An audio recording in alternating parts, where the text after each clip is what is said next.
Did you know that people have been finding mammoth bones for thousands of years? And many of them believed they had uncovered proof that giants and monsters once lived on Earth. Ice Age giants influenced modern mythology because their remains kept resurfacing near human communities, and every discovery forced people to pick an explanation, even when no one had the science to explain what they were holding. The Ice Age did not only leave cold landscapes and extinct animals, because it also left physical evidence that still appears today. Rivers carve into old sediments, floods tear open banks, and thawing ground can expose bones that were hidden for ages. Before museums and textbooks, a farmer could strike something hard while digging a ditch, or a hunter could notice a white curve sticking out of a cliff after a storm, and suddenly the past would be sitting in front of them. If you found a tusk longer than your arm, what would you call it, and who would you tell first? When people do not have modern biology, they interpret evidence using the ideas they already have. If a culture already talks about giants, then a huge bone becomes confirmation. If a community already fears ancient beasts, then a skull becomes proof that the fear has a real source. A bone does not come with a label, so the label comes from the story that feels closest. And once a story fits, it travels quickly, because it is exciting, and because it makes uncertainty feel manageable. Have you noticed how a simple explanation can feel more comforting than an honest, "we do not know"? One of the strongest myth directions was the idea of ancient giants. Across Europe and parts of the Middle East, people described finding very large bones and assumed they belonged to enormous humans from an earlier time. That conclusion sounds strange now, but it becomes more understandable when you remember that people often found single bones, not complete skeletons. And they did not know that elephant relatives once lived far beyond warm climates. Mammoth and mastodon limb bones are thick and heavy, and when a person sees that size without context, the mind often jumps to the biggest human-shaped idea it already has. Tusks made these interpretations even easier, because a long, curved tusk does not look like a normal animal part if you have never seen an elephant. It can look like a giant horn, a weapon, or a mysterious object from a lost age. People also trade what they find, and trade spreads stories. Once tusks moved through markets and collections, they became traveling evidence. And traveling evidence turns local rumors into regional truth. When a priest, a noble, or a traveler displays a tusk and tells a story about an ancient giant, how many listeners will challenge it when the object is right there in front of them? Another myth pathway comes from the shape of a mammoth skull. Mammoth and elephant skulls have a large opening in the center where the trunk attaches. And if you do not know what a trunk is, that opening can look like a single huge eye socket. That detail matters because mythology loves one strong visual feature, and a creature with one enormous eye is a feature people never forget. This does not mean every one-eyed monster story started from a fossil, but when someone discovers a skull that appears to have one eye, the story stops feeling like pure imagination and starts feeling like a report. Ice Age remains also pushed people toward dragon language and other monster labels, especially when fossils were found broken or scattered. Bones often surface in pieces, and the human brain tries to assemble a complete creature from incomplete parts. A large tooth near an enormous rib and a strange vertebra nearby can become one beast in a story, even if those bones came from different animals or different layers of Earth.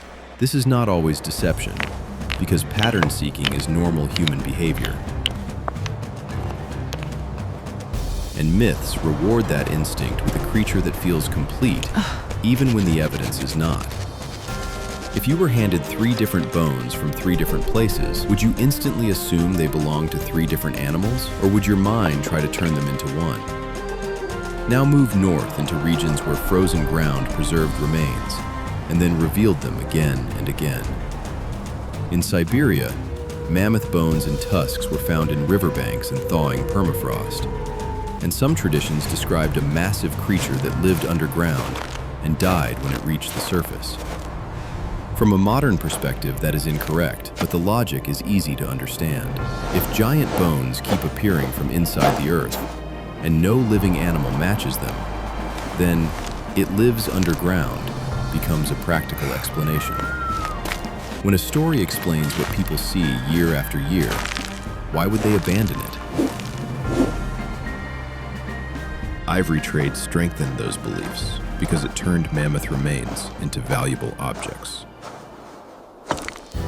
When something valuable comes from dangerous terrain, stories grow around it, because stories explain risk and justify reward. A tale about a hidden beast can warn children away from unstable cliffs, and it can also make the ivory feel special, because special objects tend to attract special explanations. The object then reinforces the story, because the tusk is real, the danger of collecting it is real, and the price people pay is real. So the myth becomes part warning and part advertisement for the people brave enough to collect it.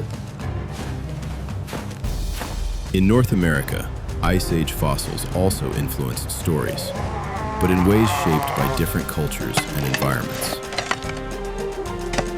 Indigenous communities encountered large bones and developed explanations that fit their own histories and beliefs.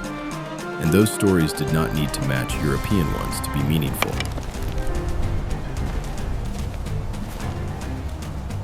Later, as European settlers expanded, many fossils were reinterpreted through biblical language and popular folklore. And those interpretations spread through sermons and newspapers. The same bone could carry one meaning in one culture and a different meaning in another, and both could feel true to the people telling the story. Do you see how mythology can grow not only from the fossil itself, but from the way societies argue about what it means?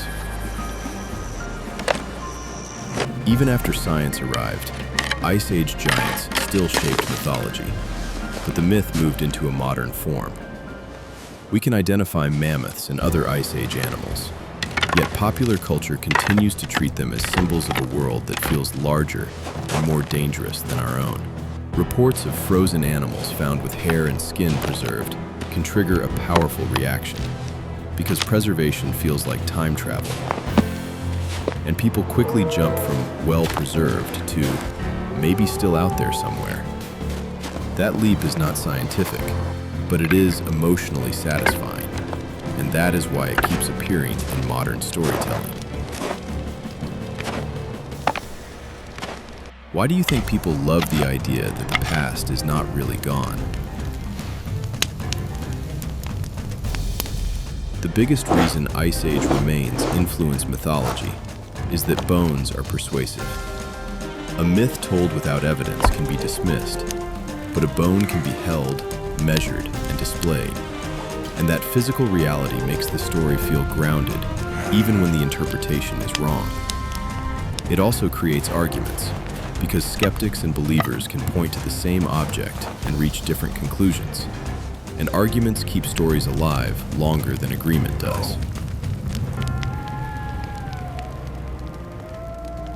That is why fossil-based myths can survive across centuries, even after better explanations exist, because people remember the story that made them feel something.